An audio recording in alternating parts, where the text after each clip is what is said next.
Адам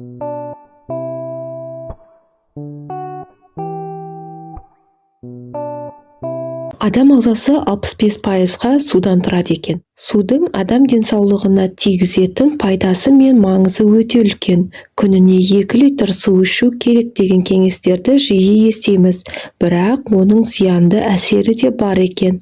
Ол қандай? Осы сұраққа бүгін жауап айтамыз. Баршаңызға сәлем, бұл пайдалы кеңес арнасы.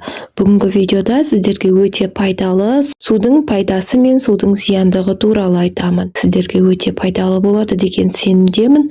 Видеоның соңына дейін қарап, маған тіркеліп, подписаться кнопкасын басып, маған бұл видео ұнап жатса, лайк батырмасын басып кетулеріңізді сұраймыз. Сіздердің болмашаған әрекеттеріңіз бізді шабыттандырады. Адам күніне 2 литр су ішу керек дегенді ұмытыңыз. Адамның салмағына, физикалық белсенділігіне және өмір сүру салтына қарай әр адамның нормасы әртүрлі болады.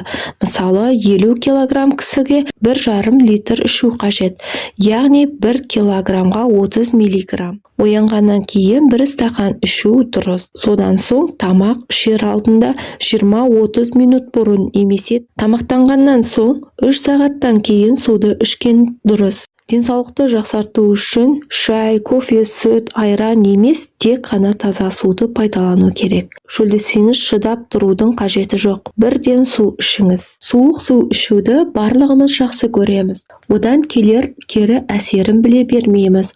Осы кезде керісінше бүйректің тамыры кеңейіп, қан айналым күшейіп, бүйрекке салмақ түсе бастайды. Бүйрекке қан көп мөлшерде барғандықтан, одан есеп көп деп өндіріліп, адам кіші дәретке суық су ішкеннен кейін тез шығатын болады. Көптеген тамырлар тарылып қалғандықтан, ағзаға қажетті су барлық жасушаларға бара алмайды. Осылайша қанша су ішсем де терім құрғап кетеді деген шағымдар айтылады. Суық су ішкеннен кейін асқазан оны дене температурасымен бірдей болғанша жылытып ұстап тұрады. Оны жылытуға энергия жұмсаймыз. Күш-қуатымыз тасып жүру үшін энергияны үнемдеу қажет. Ас қорытуды баяулатады, әсіресе майлы тағамдарды қорытылуы қиындайды. Ал енді жылы су ішудің пайдасына тоқталайық. Ішетін жылы су 37-60 градус аралығында болуы керек, бірақ жаздың ыстығында бөлме температурасындағы суды іше беруге болады. Жылы су ішкеннен кейін барлық қан тамырлар кеңейіп, су ағзаның түкпір-түкпіріндегі жасушаларға жетіп, зат алмасу жақсарады. Артық салмақтан арылуға таптырмас көмек. Қан тамырларға жиналған холестериндерді азайтады, ас қорытуды жақсартады. Тамақтан 30 минут бұрын ішкен дұрыс. Инфекциялар ауруларының кезінде токсиндерді тездетіп сыртқа шығаруға көмектеседі. Тұмауратқан іші өткен балаларға таптырмас сусын. Запор мазалайтын адамдарға осы жылы сумен дос болу керек. Ағзада су жеткілікті болса, адам күні бойы сергек жүретін болады.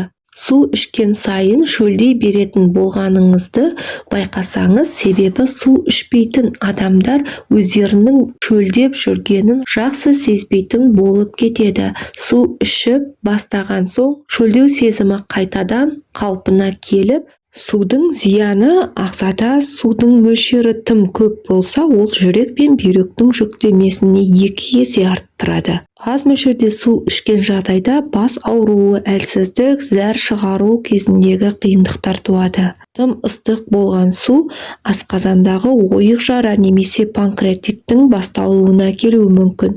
Суық суды ішу зиянды, өйткені ол асқазан мен ішектің құрылысын зақымдап, біраз уақыттан кейін ауруға әкелуі мүмкін. Ауа райы ыстық болғанның өзінде жылы суықтық ішуге кеңес беріледі. Сусыз өмірді елестету мүмкін емес. Ол біздің өміріміздің және ағзамыздың негізі. Қазірдің өзінде ғалымдар оны зерттеп, жаңа деректер табуда. Кімдерге аш қарынға су ішуге болмайды? Суды көп ішу ағзаға пайдалы екенін жиі естиміз. Дәрігерлер әсіресе таңертеңгі аш қарынға су ішуге кеңес береді. Алайда кей аурулар кезінде аш қарынға су ішу асқынулармен аяқталуы мүмкін. Қандай жағдайда аш қарынға су ішуге болмайтынын гастроэнтеролог айтып берді. Ересек адам үшін денсаулық формуласының бірі мынадай: дене массасының 1 килограммына 30 мл су. Қыста адам ағзасына жеткілікті су мөлшері қажет. Себебі сұйықтықтың жетіспеуі вирустық жұқпалы аурулардың қаупін арттырады. Тыныс алу шырыштысы құрғап кетсе, ол вирустардан нашар қорғайтын болады. Су ағзадағы уыттарды шығарады және тері жағдайын жақсартады. Сондай-ақ адам су көп ішкен кезде ол аштық сезімін басып тастайды. Сондықтан толыққанды су режимі арықтауға көмектеседі. Бірақ суды қалай дұрыс ішу керек? Тамақтанып болғаннан кейін бе, әлде аш қарынға ішкен дұрыс пе? Түні бойы адамның денесі және терісі судың көп мөлшерін буға айналдырады. Нәтижесінде таңертең ағза су жетіспеушілігінен қиналады, ал ол жүрек проблемаларына әкелуі мүмкін. Мұндай жағдайда жүрек қоюлау, қанды айналдыру керек болады, ал ол жүрек бұлшықеттеріне үлкен күш түседі. Қанды сұйылту үшін таңертең 500 мл суды ішуді ұмытпаңыз. Осыған қоса жылы су өт жолдарының спазмын кетіруге, өттің және асқазан сөлдерінің жақсы өңделуіне көмектеседі. Сол үшін таңертең ас алдында 2 стақан жылы су ішсеңіз, күні бойы ас жақсы қорытылады. Аш қарынға ішкен су қанды жылдам сұйылтады. Бұл бүйрек проблемасы, гипертония, яғни жоғарғы қан қысымы, өт тас аурулары кезінде асқынуларға әкелуі мүмкін.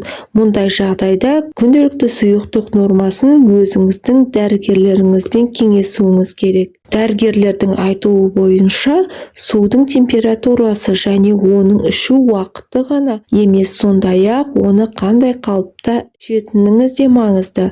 Су жақсы сіңуі үшін оны отырып ішу керек. Суды тұрып ішкен кезде ол ағзадағы сұйықтықтың тепе-теңдігін бұзып, артриттің дамуына әкелуі мүмкін. Бүгінгі видео сіздерге пайдалы болды деген сенімдемін. Ауырмаңыздар, маған тіркеліп кетуді ұмытпаңыздар.